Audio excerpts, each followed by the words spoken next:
Today, we're taking a close look at a book that's been around, well, for nearly a century. Dale Carnegie's How to Win Friends and Influence People. That's right. Now, maybe this is your first time hearing about it, or maybe you're revisiting it.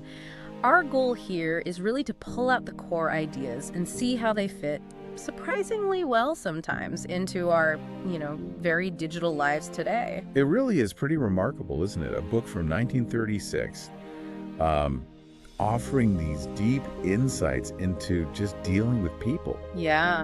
And somehow it feels spot on for 2025. Yeah. We've got all this tech meant to connect us, but, well, sometimes it feels like the opposite happens. Right. More isolating sometimes. Exactly. And Carnegie's main point that just effectively engaging with others is like a fundamental skill that hasn't changed one bit despite, smartphones and everything else. Absolutely. It pops up everywhere on all those most influential books lists, and there's a good reason for it. All right, so let's really dig in here. Why does a book written way back then still have so much to offer us now? Well, just picture 1936 for a second. No internet, obviously. No social media, no Zoom calls. Totally different world. Completely. Right. And that contrast actually makes Carnegie's points stronger, I think. He wasn't talking about the tools we use to communicate. He was talking about the basic human stuff. Right. What makes us tick, how we connect, and that stuff. It's fundamentally the same.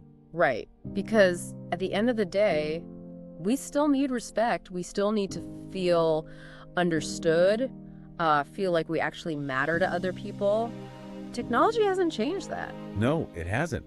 And you could even argue that ignoring those core principles now online can actually backfire much faster and, well, much more widely. Oh, for sure. Exactly. I mean, think how fast a badly phrased tweet can blow up. Or like a thoughtless comment online. Yeah, it spreads like wildfire. Precisely. There was that case with the Dutch footballer, Ryan Babel. He got hit with a pretty hefty fine, like $16,000 just for a tweet. Wow. So that one impulsive online moment had real financial consequences. It just hammers home how important that kind of thoughtful communication Carnegie talked about still is, maybe even more so now. So that's really the core question for this deep dive then. What are those key ideas from Carnegie that are still totally essential for building, real connections today? Well, one of his biggest ideas, I think, is the power of just genuine kindness. Simple, right? But actually doing it consistently. That's the tricky part. It's sort of the foundation for everything else he talks about. He uses that lovely illustration, doesn't he? The story of the shepherd and the lost sheep. Right. The shepherd doesn't just shrug and say, oh, well, lost one. No, he actively goes out searching for it. It shows how every single one matters. Exactly, making people feel valued. Yeah. And you can translate that directly to how we interact online or even just on video calls. How so? Well, think about the little things, like actually remembering someone's name in an email chain, or making an effort to, smile and look engaged on a video call, even when you're totally zoomed out. Uh-huh. And maybe the biggest one in our noisy digital world, actually truly listening. Oh, that listening point is huge. We saw that crazy example, didn't we, with United Airlines, where the passengers' complaints were just ignored. Yeah, I remember that. He wrote that song, it went viral, and apparently United stock actually dipped because of it. Wow. That's a pretty direct consequence of just not listening, not really hearing what someone's trying to tell you. And it ties into bigger trends, too. If you look at research, like from the American Sociological Review, there's evidence suggesting social isolation has actually been increasing over the past few decades. Which is ironic, right, with all the connecting tech? Totally ironic.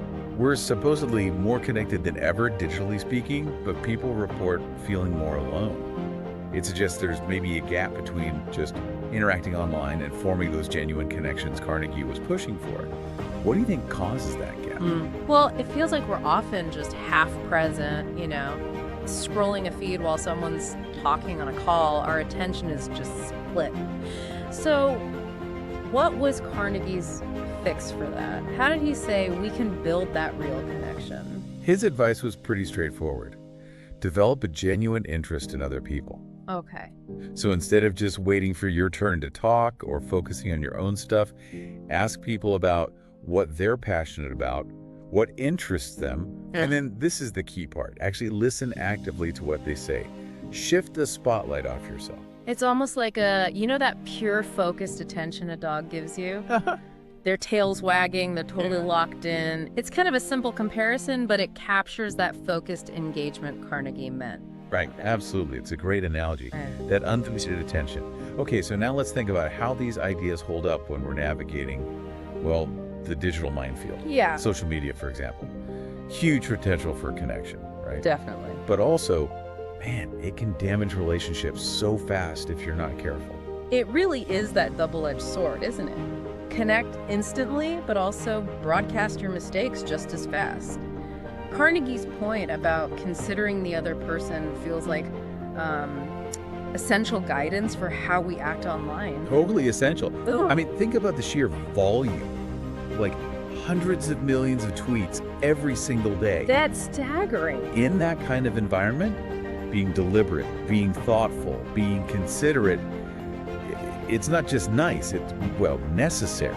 And bringing it back to Ryan Babel again, it's just a stark reminder that careless online words can have real financial, professional consequences. You gotta pause and think. Exactly. And Carnegie's advice here, it echoes wisdom from way back. Think about Abraham Lincoln. He was known for choosing his words really carefully, especially when things were tense. Right. He often make a conscious choice to steer away from criticism and find a more positive, constructive way to say things. It really makes you think about the kind of digital wake you're leaving behind. Actively trying to be encouraging online, lifting people up instead of tearing them down. That positivity has got to strengthen your network personally and professionally. For sure. And this kind of leads us to looking at Carnegie's work through a slightly more modern lens. What's really cool is seeing how his principles are basically just tapping into fundamental human desires. That makes a lot of sense. If you get what truly motivates someone, what they value, what they dream about, you're way more likely to connect positively. Yeah, think about Apple back in the early 2000s. Steve Jobs wasn't just selling computers and music players. No, it was more than that. He was tapping into this desire for creativity, for things to be simple and elegant. By understanding and delivering on that desire, Apple just took off. Okay, so how do we take that idea, understanding desires, and use it in our everyday lives, online or offline? I think it really boils down to two things: genuine curiosity and empathy.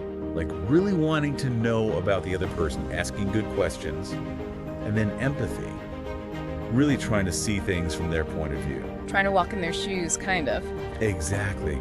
And online, that means maybe engaging thoughtfully with comments, not just hitting like. Building actual trust through real interaction. Something more than just an emoji reaction. So it's that powerful mix again, isn't it? Old school principles, but applying them smartly with the tools we have now. Precisely. Now, how to win friends and influence people. The title mentions influence, right? It's not just about making friends. Right, it's about ethical influence, not like tricking people. Exactly, not manipulation. It's about understanding how to connect in a way that works for everyone. And like we said, a huge part of that is tuning into those underlying desires. The Apple example works there too, but you could use it anywhere, right? Like in a team meeting or even just talking with friends. Absolutely. Before you jump in, think. What does this person really care about? What gets them excited? And then kind of frame what you need to say in those terms. That's smart. Another really interesting point Carnegie makes is about avoiding arguments. He even quotes Gandhi, right? Something like, friendship that insists on agreement isn't worth the name. Yeah, and think about how relevant that is today, especially online. How often do we get sucked into trying to prove someone wrong in the comments? All the time. Carnegie basically says, redirect that energy. Don't try to win. Try to open a dialogue, understand where they're coming from, even if you totally disagree. And tied into that is the power of admitting when you're wrong. It builds so much trust. It really does. Humility goes a long way. The Tiger Woods example, his public struggles. That whole situation kind of showed the damage that can happen when apologies are delayed or feel, well, insincere. Yeah, authenticity matters there. And what's also cool is how positivity can spread. Yeah. Like one positive person on a team can lift everyone. Carnegie uses that analogy, right? The Sea of Galilee. Oh, yeah, the one that thrives because it gives its water away. Exactly. Yeah. Versus the Dead Sea, which just hoards everything and supports no life.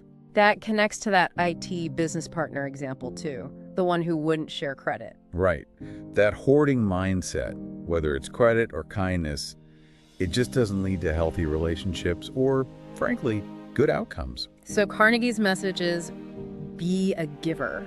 Be a giver. Give credit, give kindness, give trust. It's not just being nice, it's investing in stronger connections. Okay, so as we wrap up this deep dive, if you had to boil Carnegie's core message down, what would it be? Honestly, it comes back to that golden rule, basically. Treat others how you want to be treated, but really mean it. Be honest, be present when you're with them, actively look for the good and point it out. Uplift people. And in today's world, so fast-paced, sometimes focused on followers and likes, those simple acts can actually feel pretty revolutionary. They really can. So maybe we can leave our listener with a few concrete things they can try, like right now. Good idea. Okay, here are 3 things you can do literally today. First, next time you're about to post something online or send an email, just pause for 2 seconds. Ask yourself, is this kind? Is it actually necessary? Good one. Second, in your very next conversation could be on the phone, video, whatever, make a real effort to actively listen. Focus completely on what they're saying, their tone, not just planning your reply. Practice makes perfect there. And third, find a way to show some empathy today. Give someone a genuine compliment, thank someone sincerely for something, or just acknowledge how someone else might be feeling. Love it. And connecting that back to the big picture. Doing these things consistently, even the small stuff, it really can ripple outwards. Better relationships, more success at work, just feeling, better overall. Yeah.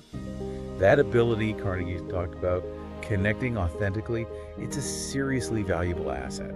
Couldn't agree more. And that really brings us to the end of this deep dive. So here's a final thought for you to chew on this week. What if you intentionally picked just one of Carnegie's ideas, listening, showing interest, avoiding criticism, and really focus on applying it in your interactions? Just observe, see what difference it makes, even subtly. Yeah, and maybe take a second to think, which of these ideas really clicked with you personally? Why did that one resonate? Sometimes just reflecting like that helps cement the learning and makes it easier to actually do it. And hey, if this sparked your interest, maybe look up some of those examples we mentioned, or, even grab a copy of the book itself, How to Win Friends and Influence People. See what else is in there. Definitely worth it. Yeah. We look forward to exploring more ideas like this with you in future deep dives.